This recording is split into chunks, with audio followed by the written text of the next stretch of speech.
The Philippines' Catriona Gray finishes in the top 5 at the Miss World 2016 pageant in Maryland, United States, December 18, U.S. time. Before the winners were named, the top 5 finalists were asked questions by former Miss World title holders and judges. Catriona is asked, quote, "Which qualities do you think it will take to wear my crown?" Catriona answers, quote, "I think, first of all, it takes bravery. To be a Miss World is to carry a burning torch. It is like action carried out by one to illuminate the lives of many."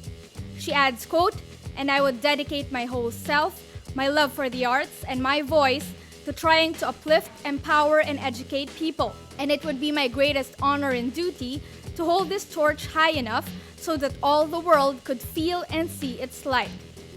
Miss Puerto Rico Stephanie De Valle is crowned Miss World 2016.